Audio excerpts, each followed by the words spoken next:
back sa ating channel na It's a Trap. So ngayon magpo-propagate tayo ng Venus flytrap na orca. Ayan. So alam nyo ba itong orca na to nanggaling lang to sa isang maliit na halaman. Parang ganito kalaki. Ayan. Pero ang bilis niyang paramihin, pagandahin, tsaka madaling alagaan. No? Ito isa sa mga hindi naman common pero yeah, madali siyang alagaan eh. So, tsaka maganda siya. No, kung kahit malilim, tingnan nyo, mapula pa rin yung labi. At tingnan nyo yung guhit. Ayan, naputol yung video. Ayan, tingnan nyo yung guhit. Kahit na nasa lilim siya. No? Ayan, sorry ha. Putol-putol tong video natin. Napipindot. So, nandun pa rin yung ganda ng kulay niya. Itong DM orca, mas madilaw siya pagka sobrang liwanag. Yung parang yung hindi yung laging maaraw yung panahon. So, kaya maganda tong pang beginner.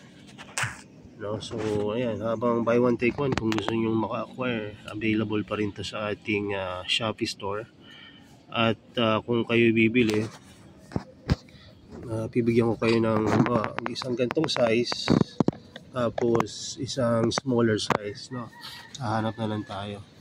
So ngayon nga magpo-propagate tayo nito at palubat na rin ako. Tingnan natin kung matatapos natin tong video na to. So yun lang muna. God bless. Kita tayo mamaya. Ayan, root na tayo dito ng mga pwedeng i-divide. So pagka magdi-divide, tingnan nyo kung alin yung mga ready na. Pag ready na, meaning medyo malaki na at makita nyo na may dalawang growth point na. No? Pag sinabing growth point, doon nag-uumpisa yung mga young traps na papalabas. So, ito, ang ganda nito. So, ito, biruin nyo. Ito yung isa sa mga patunay na napakadaling paramihin ito at alagaan. Galing lang siya sa isang rhizome na malaki, medyo malaki. Pero ang nilabas niya, ilang halaman to. Pero yung rhizome lang yun isa. Hindi yan small size kung kayo nagpo-propagate ng BFT, alam nyo na isa-isang rhizome na yun, napakahirap magpalabas ng isa, no? Considering na rhizome, literal, isang rhizome na maliit. At tingnan nyo, hindi man lang namatay yung rhizome na pinang-propagate natin, which is magagamit pa natin to sa susunod na propagation. So meron na tayong dalawang BFT sa isang rhizome. So sir, bakit hindi nyo gawing mas mura yung presyo niya kung ganun pala kadaling paramihin? Una, bago lang po ito sa akin. So kaya medyo mahal pa, no? Yung mga mura nating na-out, ayun yung medyo matagal na, meaning na parami na natin. So ito, tinanim ko yung rhizome na tinubuan. Kasi maaring tubuan ulit ng another Venus flytrap. Pero may gagawin pala tayo para mas mataas yung chance, para makita nyo rin. Mataas yung chance na makapagparami kapag gumagamit ng live sphagnum. Mag-harvest lang tayo saglit. Saan ba yung live natin? Wait lang kukuha lang ako sa baba. Ayan, meron pala dito sa taas. Nandito pala yung pinakamalaking propagation ko. Harvestan ko na rin kasi ito ay nagkaka-algae na rin. So inisip ko kaya ito nagkaka-algae. Hindi kasi naigagalaw At wala rin siyang drainage. So lagyan natin ng drainage to. Pakita ko sa inyo para alam nyo rin kung ano yung diskarte. So pag walang drainage, ilagyan nyo ng drainage. Ayan, lagyan nyo ng lugar kung saan siya makakadrain ng tubig. Tapos harvest tayo live sphagnum.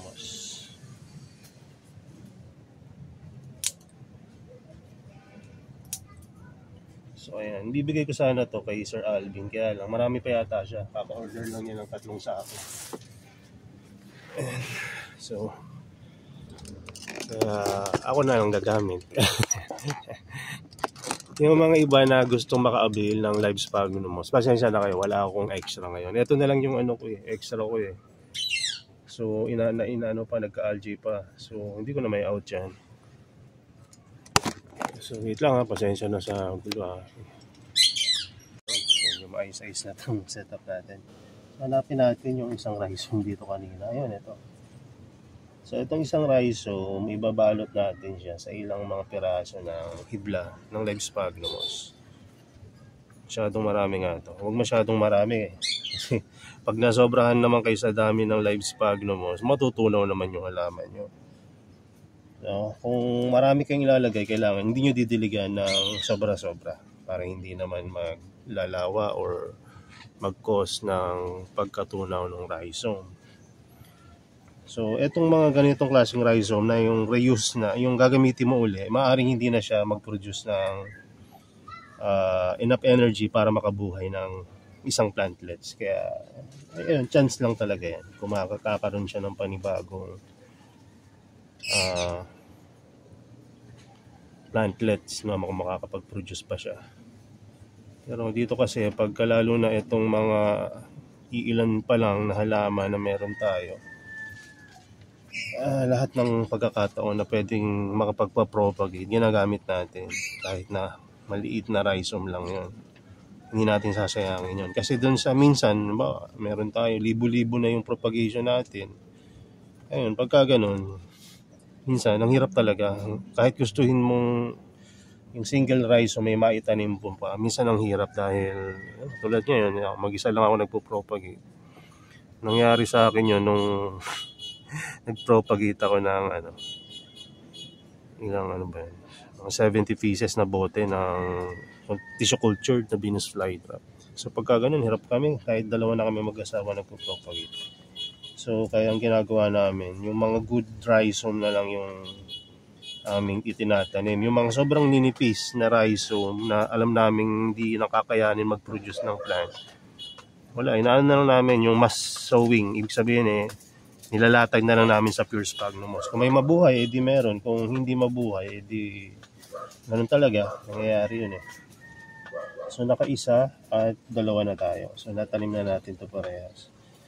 So ito, mas marami tong kabila. Pero bago yun, meron pa pala dito Pwede na ba itong i-divide? Huwag muna. So medyo maliit pa yung niya Itong isa. Pakita ko sa inyo. Para alam nyo rin, pagka sobrang liit pa, huwag nyo ng persahin. Meron na yan. Kaya lang, medyo maliit pa yung isang growth. Nasa kaliwa yung main growth. Yung isang maliit, nasa gilid. So, konti pa lang yung traps nun. Kaya huwag nyo munang i-divide pagka ganun. Pagka medyo marami-rami na, mas masarap i-divide yun. Tulad na ito. Nasusunod. Ito siguro yung last propagation natin. Kasi iba maliit pa Dito marami tayong makukuha. Mapupuno natin yan. Sa dami na ito. Ayan, napaka-healthy rin ng Lev sphagnumos na nailagay dito. Tingin ko ako naglagay na ito No? Ako lang naman nag-propagate na ito. Pagka mga bago kasi, hanggat maaari ako nagpo-propagate. Pagka mga luma na, at na tumibay na dito, kahit si Mrs. hinahayaan ko na siyang mag-propagate. Meron kasi siyang pamamaraan na nakasanayan na medyo iniiwasan dapat natin gawin yon. Ang ginagawa, yung halaman, yung plantlets, magsasample tayo. Para makita nyo yung personal ko na preference sa pag-propagate. At papanood ko rin to kay Mrs. para matutunan niya yung mas gusto kong way ng hindi naman ito pagpo-propagate talaga, yung pagtatanim ng propagation. Kasi malaki yung effect nun sa growth ng plant. So ganito. Ang ginagawa niya ay ganito. Maaaring ginagawa niyo rin to Imbis na pag ganito yung pagtatanim dapat para sa akin yung maganda yung puro pataas. Yung mga fiber ng moss. Kasi mas yung drainage siya mas maganda pag ganyan. Napakita ko ba yan? Pataas. Kung nakikita nyo yung hibla, ito yung heads, ito yung baba ng sphagnumos. So maganda yan, ipaikot nyo lang na pag ganyan. Tapos tsaka nyo itatanim. Meron pa palang isang plantlet na napasama. Hindi muna natin tatanggalin yan. Sunod na. So, pero itanim na natin to. So, ayan. Ang ganda rin kasi napapakita ko sa inyo para pag nagtatanim kayo, pwede nyo i-adapt yung way ko na pagtatanim. Kasi ito naman, alam ko na tested na natin na maganda yung ganitong klase. Kung mapapansin nyo, pagka nagtanim kayo, pagka puro pataas or diretso lang yung mga fiber ng moss, pagka diniligay nyo, mas madaling bumaba yung tubig. Bukod pa doon, hindi masyadong mahigpit or compact, no, yung medium around the plant. So ibig sabihin mas madali siya makarecover. Yung medium, yung plant ay makakapag-produce agad ng magandang root system, at bukod doon, yung mga moss na live na tinanim mo, kung live man yon, ay mabubuhay, madaling mabuhay. Kasi ang ginagawa ni Mrs. minsan ganito. So, ang gagawin niya, ganyan. No? Nagalit yan pag ginagawa ko naman yan. So, yan. Ang ginagawa niya, ganyan nga, no? Ganyan nga, pataas nga. Pero ang ginagawa niya sa dulo na to, nalagyan niya pa ng yan. Kasi ayun ang turo ko sa kanya dati. Kaya ayun ang ginagawa niya. Kasalanan ko rin talaga. Nalagyan niya pa yan na parang salbabida na paikot na ganyan. Ha? Kasi maganda rin naman. Kasi pag tinanim mo yan, medyo firm, no, at hindi basta-basta nagagalaw pag tinuka ng ibon sa labas. Pero kung gusto mong mas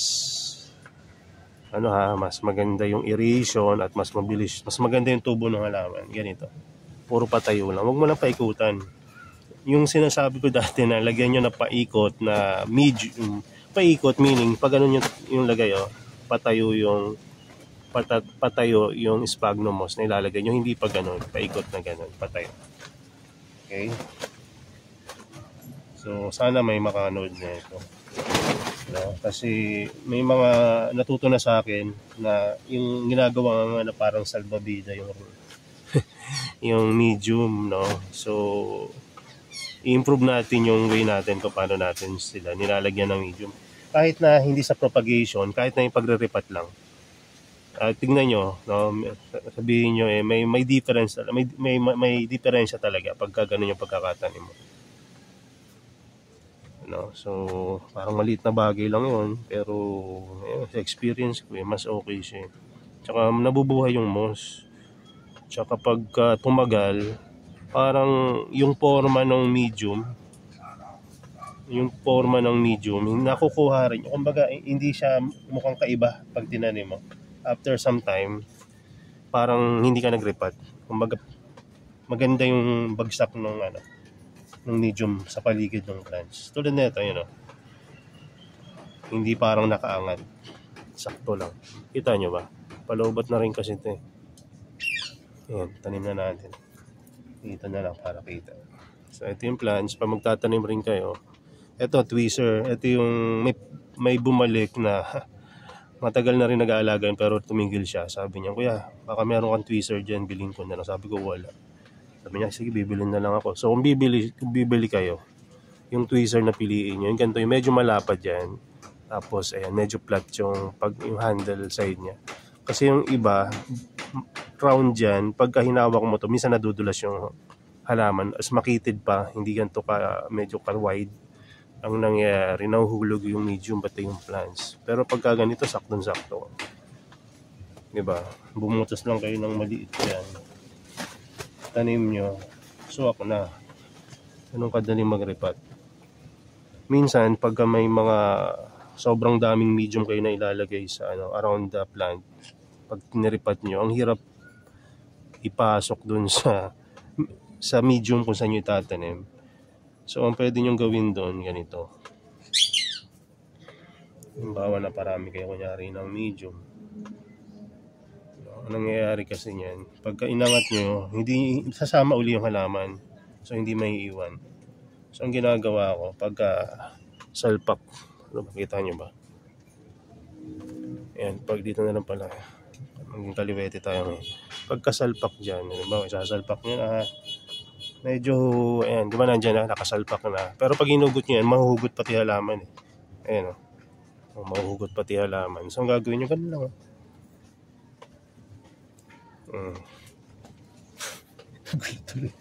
Palpak yung turo ko. Wait lang kasi hindi ako kaliwete. Nagdahilan pa. Pero ganito. Naglumiko kasi. Sorry ha. Gawa-gawa ko ng tutorial, Kuya Bro. Mali naman din ito. Pero ayun, nandun na. Yung baga nandun yung sense na gusto kong ituro sa inyo. Ganito. Sana makita nyo dyan sa camera. I-zoom ko ng konti. Ayan, ganyan. Ganito ha. Ayan. Papasok. Pagkapasok dyan, kasi mahuhugot ulit yan pag inangat nyo. Ayan. So, ang ginagawa ko ganito lang. Diba? Ayun yung gusto kong ipakita sa inyo kanina, na pumalpak lang. At kasabay ng pagpalpak ko, nakakain ng perlite tong isa. Nahulugan ng perlite. Yung mga ganito, kahit hindi nyo na pala buksan, kusang nawa na, bumubuka, tapos pag diniligan nyo, matatanggal yung perlite dun sa mouth ng traps. So, nakailan na tayo, marami-rami na rin ha. Ayan, may extra medium tayo dito, nagaling sa mga, so ilagay natin dito kasi may butas na malaki. Ayan, ilagyan ko ng medium dito banda. So ngayon, meron pa tayo dito. Wala pa sa kalahati yung itatanim natin dun sa bungkus na yan ha. Sabi ko sa inyo, mapupuno natin ito ngayon. So ayan. So yung bungkus pala na yun, na-form yun dahil may group of rhizome na tayong itinanim na pinropagate last time. So sa group ng rhizome, group rin ng plants yung tutubo doon.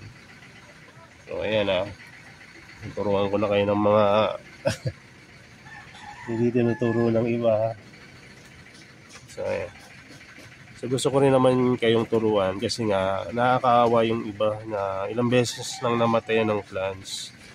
So, ganun din ako dati. Ganun yung mahirap, masakit sa pakiramdam. No? Nakakasayang na sa pera. Emosyon mo pa, na-invest mo kasi nga nalungkot ka. Di ba? So, yan, tuturuan ko kayo mag-propagate. Para saan ba Kuya Brin yung propagation? Hindi naman kami magbibenta. Ang propagation, para lang may backup plant kayo. Yung backup na halaman. Kasi pag namatay yung inyong mother plant at wala kayong backup na halaman, edi wala na. Kung wala na kayong mabilan, di ba? So ang gawin nyo, mag-propagate kayo at least ng isa. So yung isa na yon na backup, yung extra. So ayun yung magiging mother plant nyo kung sakaling mamatay yung nabili nyo, di ba? At for sure, pag ganun lagi ang ginagawa nyo, hindi na kayo mawawalan ng halaman. Maliban na lang talaga kung namatay ng sabay yung mother plant, pati yung backup nyo, which bihira mangyari yon. Nangyari lang yun talaga pagka aksidente nyong naiwan yung halaman na wala talaga nag-asikaso. Nangyari kasi yun dun sa isang kaibigan. Nagbakasyon siya, nakabilin niya naman naalagaan yung halaman. Kaya lang yung nagkamali, syempre yung iniwanan niya, hindi naman pamilyar yan sa pag-aalaga ng carnivorous plant, di ba? Diniligan nga, kaya lang yung pinandilig, medyo high minerals. So, naubos yung halaman niya. Yung isa naman, nakakilala ko naman, naiwan na hindi niya alam na magtatagal pala siya ng more than a day sa lakad niya. So, anong nangyari? Pagbalik niya, ayun, natuyo. So, wala na. Pag natuyo kasi na bone dry, minsan buhay pa rhizome, pero minsan nadadama yung rhizome, natutuyo rin kasi wala na talagang moisture lalo na pag maliit ang paso nyo, mabilis makatuyo ng halaman yon. So minsan nilalakihan natin yung paso para hindi mabilis matuyo. So hindi yan hindi kinakailangan ng lahat malaki yung paso mo. Kasi minsan, nasa sakto lang dapat yung paso. Hindi kailangan na sobrang laki ng paso. Kailangan yung sakto lang. Bagay doon sa setup mo, bagay doon sa laki ng halaman mo. Tulad ako dati, ang setup ko nilalagay ko sa bubungan, yung as in bubong na yero. So pagka tanghaling tapat, ano na nangyayari doon, no? Pwede ka magluto ng itlog sa bubungan pag sobrang init eh. Ano? So maluluto doon yung halaman mo pa kaya. So pagka ganoon, gagawan mo ng diskarte. Lagay mo sa at least 3 inches na paso. No, yung mga paso namin sinasama namin yon 3 inches yon. Pero ang papatungan mo dapat yung heat, hindi siya kinakapitan ng init, yung hindi umiinit kahit na nasa arawan. So yung mga materials na gano'n. So ayun, yung styro box, no, or styrofoam. Yung styro, ginagamit ko yan pang depensa sa init ng mga plants ko dito. Halimbawa, pag mainit ang panahon at bagong propagation yon, tulad nito yung mga nepenthes ko dito na bago, nilagyan ko ng styro box sa likuran kasi alam ko yung side na yon mainit pagka tanghali. So yun, ngayon ang ganda ng ang ganda ng outcome ng propagation ko. Alam nyo kung anong plants yun? Nepenthes campanulata.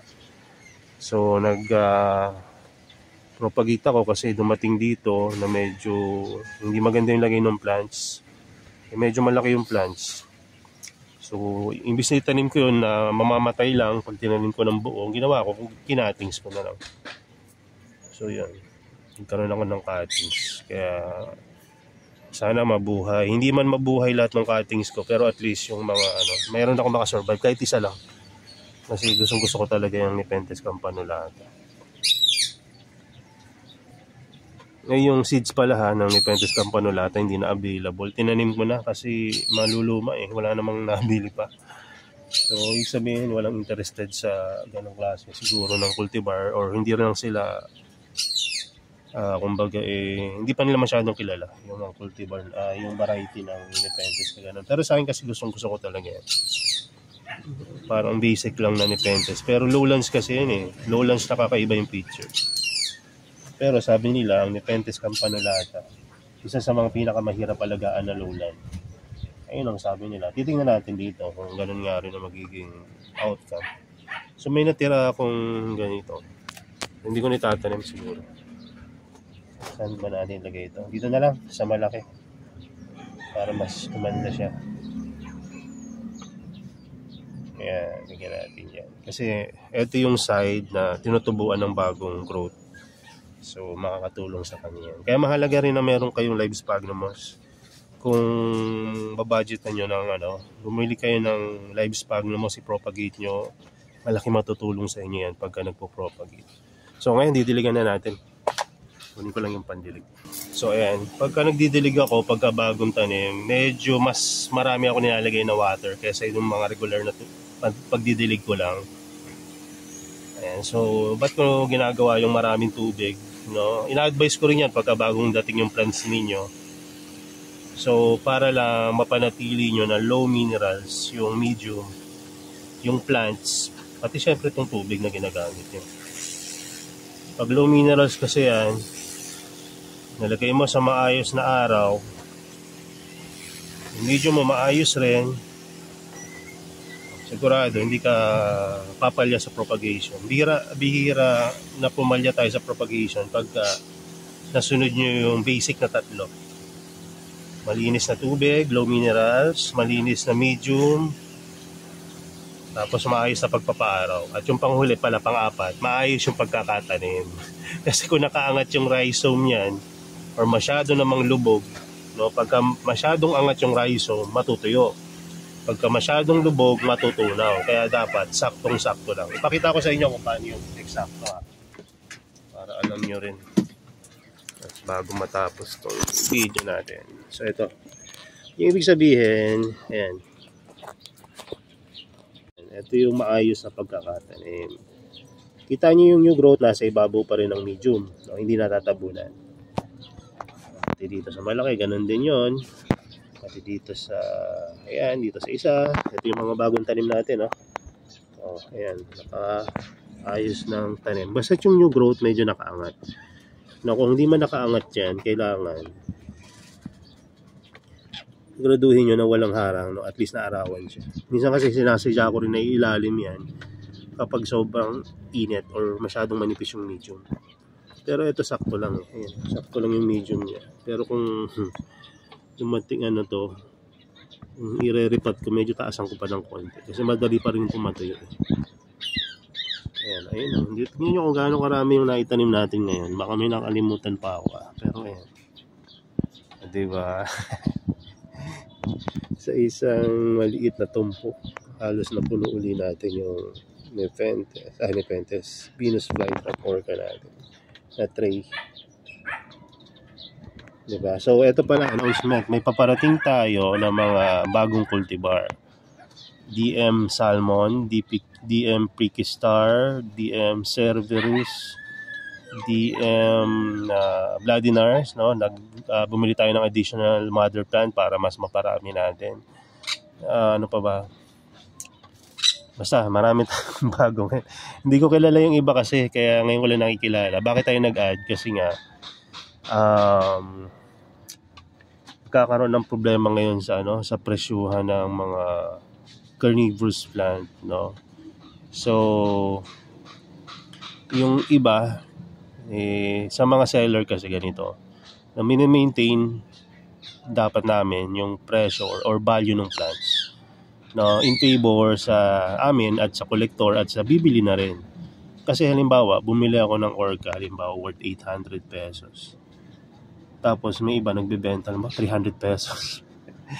Di ba? So yung nakabili na sa akin ng 800 pesos, kahit na siguro sabihin mo na hindi ko naman kasalanan yun na nagbaba yung iba ng presyo, pero para sa kanya parang naloko yata ako, mahal ng bili ko ng Pero sa totoo lang, no, sakto lang yung presyo niyan. Kung halimbawa nabili nyo ito ng 1,000 plus or 800, dahil ako kung ganun lang ang bili ko nyo sa kanila na supplier, no, or collector, no. Kaya lang minsan talaga may mga time na ewan ko ba, siguro nangangailangan sila ng pera, so binababa nila ng gusto yung presyo ng isang plant, no. So ayan, no, kaya ako imbis na makipagsabayan tayo sa pagre-release ng low ball na plants, no, yung quality na lang, no, doon na lang magkakatalo, di ba?